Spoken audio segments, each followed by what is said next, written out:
Welcome, everyone, and a special welcome to John. How are you today? I'm great. It's really good to be here. It is great to have you. And, looking at your bio, John, the term trailblazer isn't the exception, but really the rule in your family. I know your dad was a member of the Tuskegee Airmen in World War II and went on to serve as a juvenile court judge. Your mother was equally impressive. Jewel was a representative to the United Nations General Assembly. She was also the first African American woman to serve as Deputy Solicitor General of the United States. And with such strong role models, it's really no surprise that we are honoring you today as a trailblazer in your own right. You founded Ariel Investments, now the largest minority owned mutual fund firm in the United States. And I know that throughout your career, which I've been following, you've been a tireless advocate for advancing diversity in the financial services industry, and you're a trailblazer for African Americans in the investment industry. And for all those reasons and more, it is really my pleasure and my honor to recognize your efforts and present you with the 2023 WBC Trailblazer in Gender Equity and Diversity Award. Congratulations. Well, thank you very, very much. This is really, really exciting. It's really a great honor. I have the award here with me, and it's truly very, very special. You were kind to mention my mom, and my mom really was a trailblazer. She was the first African American woman to graduate from the University of Chicago Law School in 1946, and she had many, many, many firsts along the way. And I was just so fortunate to have her as a mom. She would take me everywhere, and I got exposed to her business career and her legal career and her philanthropy and civic involvement. And couldn't have been a better role model to how to participate in our capitalist democracy. And I think that has something to do with the kind of dynamic leadership we have here at Ariel, where Melody Hobson has been with us now 32 years. I met her when she was a prospective Princeton student, and she's now co-CEO and the person really in position to take over for me here at Ariel. And she's just been an extraordinary, pioneering, trailblazing leader also. And I think the reason I was able to partner with Melody so well was because I had a mom who was, again, such a great role model and mentor to me as I was building out my career. Well, it's so touching to hear on so many levels, including being a working mother myself and knowing that the things that we're doing as working parents have these lasting impacts on our children and can create impact in decades to come. So thank you for sharing that with us. And I want to bring to our audience just a little bit more about your motivation, your journey, your path that brought you to where you are today. We just talked about your parents, but I also know that the African American entrepreneurs from the South Side of Chicago, you claim them as your role models as well. How were your views shaped along your lifetime because of these influences? Well, I was very, very fortunate to grow up on the South Side of Chicago and be a part of the University of Chicago community. And at the time, Chicago was a mecca for African American entrepreneurs. There were many, many, many successful businesses, but most prominently, there were really two. John Johnson had created Johnson Publishing, which published Ebony magazine and Jet magazine. It was pioneering. John Johnson was the first African American ever to be in the Forbes 400 of the wealthiest Americans. He built a skyscraper on the south side of Chicago in the South Loop, where it was the only anchor building run and owned by an African American in the country for a long, long time. So he was just this extraordinary role model. And then secondly, there was a guy named George Johnson who was not related to John Johnson, but George Johnson created on the South Side a wonderful hair care company called Johnson Products. They made Ultra Sheen and Afro Sheen hair care products. And in his free time, he also started Soul Train with Don Cornelius, started Independence Bank that became the largest black bank in the country.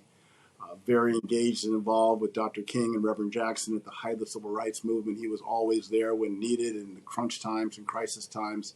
So it was just so fortunate. And both these gentlemen employed over 500 people, got involved in pioneering politics, and just so lucky to have that kind of leadership here in Chicago at the time. Incredible. And what you saw was how business impacts culture and vice versa to impact communities. And I know that you started Ariel at the age of 24. And in addition to being the first African American owned fund, you set out to ensure that Ariel would become known as a socially responsible company. And we know that ECG is very mainstream and very hot, for lack of a better word today. But you've really modeled this, the importance of environmental stewardship, the impact of handguns on community, governments, and DEI issues. What gave you that inspiration to start considering ESG from the start, and how is that factoring into your strategy today? Well, today, ESG is a very, very important part of our strategy. It's run by a terrific leader named John Oxtoby, and he's actually teaching a course at the Harris School at the University of Chicago on ESG. It's a very, very popular course. It's embedded in everything we do in our investments, talking with management teams every quarter during earnings seasons and the earnings season, and making sure that they're making progress on their ESG efforts, and in helping the small and mid-sized companies that I focus in on, making sure that they're staying cutting edge in this such an important part of our economic society today.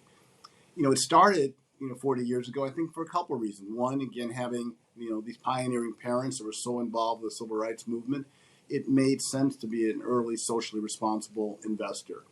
Our first client was Howard University, and Howard made sure that we were not going to invest any of their funds in companies that were doing business at the time in South Africa. And we just sort of naturally fell into the socially responsible movement at an early time.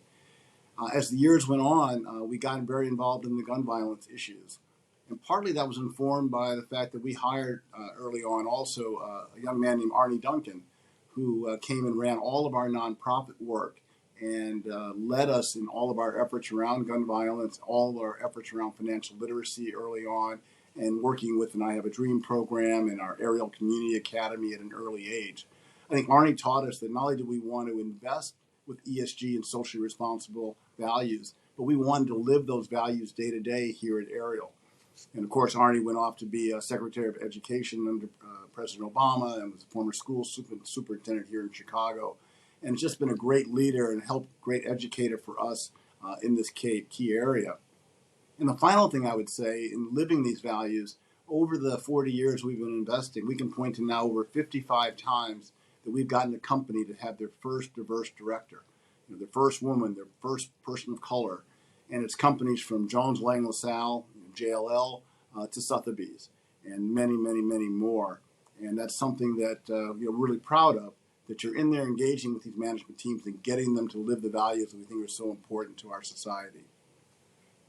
Absolutely, living and expressing the values. And that's something that I know that you spoke about co-head, co-CEO, Melody Hobson, co-leading the company with 4 key values at Ariel. And they are active patience, independent thinking, focused expertise, and bold teamwork. Talk to me about carrying out these values and the critical aspect of having a diverse team to do that. I think that's something that really does separate us here at Ariel Investments. We are the most diverse money management firm in the country's history. And you go throughout the firm, you just see diversity everywhere. And people who come and work here, so they've just never experienced anything like it. When they come here from Wall Street or LaSalle Street or other major business areas, they say this is such a unique culture. But it's giving us an opportunity to really punch above our weight, to be able to get some talented people to leave extraordinarily successful careers to come and join our small firm because they want to be a part of something special, something heroic here, where we can show that we can make a difference in our community by delivering excellence when it comes to stock picking, when it comes to investment performance, be engaged and involved in our communities in positive ways, have a positive influence on the companies we invest in, and do it with a diverse team. And I think everyone wants to be a part of that, to feel like they've made a difference by coming together to build something special here. So I think it's something that when you think about the diversity of the team and the impact we're having, it's just not the impact we're having actually here at Ariel, but so many of our colleagues and leaders have gone on to do great things with their leadership roles outside of the day-to-day roles at Ariel. So it could be like an Arnie Duncan, as I said, that left to become Secretary of Education. But we also, again, Melody, as you know, is now the chairman of Starbucks. and on the board of J.P. Morgan Chase, and taking these values and expanding them throughout the United States and throughout the world. Yeah, and investors are looking not just for a return in that impact and that combination of it. Speaking to your points there, I want to turn now to some of the news in the headlines and the recent Supreme Court decision on affirmative action. In your mind, what impact do you think this is going to have on business and the advancement of minority businesses? Melody and I were just talking about this yesterday, and as you can imagine, everyone in the minority business community has been very, very afraid of this decision. And now that it's come down, people have just everyone's rallying around, talking about it. The business leadership groups that are diverse are just completely focused on this issue. I come away with it thinking that the vast majority of corporate America and the vast majority of anchor institutions in our local communities, the hospitals, the museums, the universities, are committed to diversity and inclusion, are truly committed to doing business with minority-owned businesses, and we're not going to go backwards in this country. It's been proven that our country is stronger when you have all of the talent fully participating in our business world. And we have all kinds of studies that have shown the amount of wealth that we've left on the table because we haven't been as diverse as we need to be. But as we post George Floyd, all the commitments that have been made, I think they're there to stay. I don't think you're going to see them drift away. And as Reverend Jackson always said, baseball became a much better sport once Jackie Robinson started to play, and Hank Aaron and our own Ernie Banks here in Chicago. They were talented players not on the playing field. And then once they came onto the playing field, they made the Hall of Fame. They won world championships. They were extraordinarily contributors to their teams. And it's the same in business. There's a lot of folks that haven't had a chance to contribute, but once you bring them in, they make remarkable things happen. The results speak for themselves. And as a follow up here, this I know gives much more power and responsibility to those at the highest level. And I know you've said that minority board leaders need to follow the example of the late Congressman John Lewis and be willing to speak up and make good trouble in the boardroom. Why is top level board commitment to ESG, DEI, and representation so crucial right now?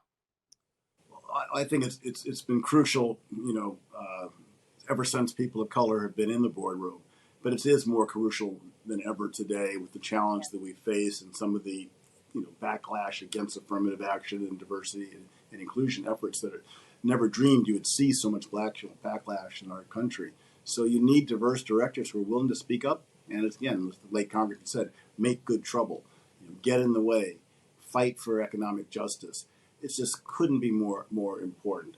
And, if you don't speak up, then it gives permission for the status quo to stay the same. The CEO can say, well, we got our diverse directors. They're saying things are A-OK. We don't need to change anything. So it's imperative that when we get into these leadership roles that we speak out. Sheryl Sandberg has said publicly that she was possibly or was inspired to write Lean In when she saw Melody Thompson lean in on behalf of women when they were on a board together. And she saw the impact that Melody had with her voice to speak up and fight for fairness. And she felt all of a sudden that she could do more. And that was part of the inspiration for Lean In. As you also know, we have a conference every year for minority directors, and it's been great. It's 20 years old. Russell Reynolds has been our partner from the beginning, and now we have Deloitte as a partner. We get 200 people to come every year, but every Friday night we have the conscience of the conference. And it's often someone like not only the late Congressman John Lewis, but people like Andy Young, Harry Belafonte, Reverend Jackson, President Obama, people to remind all of us that we have a responsibility to contribute and make a difference for our community when we're in these leadership roles. And that's the whole purpose of that conference, is to show people how they can be effective around these important issues when they're in that boardroom. I love that. Supporting people, that's definitely needed to increase their success rates, their productivity, and also their impact within their role and responsibilities. As we wrap up here, we've been concluding all of our Trailblazer conversations by asking our honorees to give us their call to action for 2023. What's yours? Well, my call to action for 2023 is to make sure we don't go backwards when it comes to the diversity and inclusion efforts that are so important in our country. And what we talk about at our conference every year is 3 Ps. We ask all the directors to really keep track of the people, who's in the C-suite, who's on the board, who are in the leadership roles, who are on the management committees. Keep track of the people, keep track of the purchasing, making sure that you're spending money with minority-owned businesses in everything that the company spends money on. Keep track of that spending by category and be transparent. And use the term business diversity instead of supplier diversity. We think that's critical if you want to build strong minority businesses in this country. And then finally, keep track of the philanthropy, the 3rd P. Make sure that the corporations that you're involved in leadership roles are giving their philanthropy to institutions that reflect all the challenges that we have in today's society, not just to the sort of rich institutions that already have the large endowments. Terrific, John. It was a pleasure talking to you, hearing about your journey and where you are today. Congratulations again. Thank you for blazing trails for all of us, really. And we wish you the best. Thank you. That's it for me. I'm Shibani Joshi, National Business and Technology Journalist. Thank you so much for being here today. Thanks to our audience as well.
Grainger values diversity.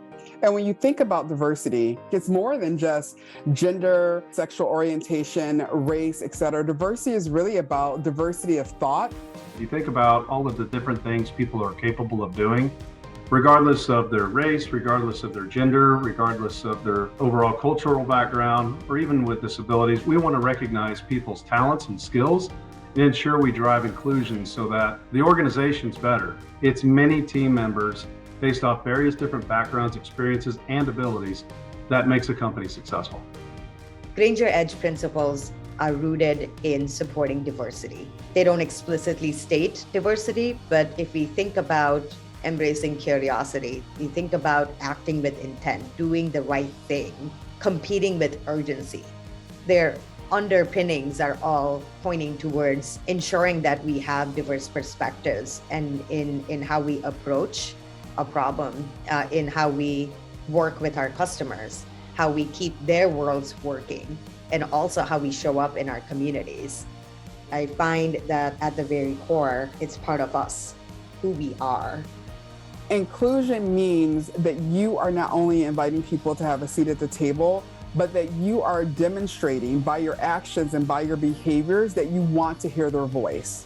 And I think Grainger's done a really good job at saying, we want to hear your voice. I'm able to lead better because I can be my full self.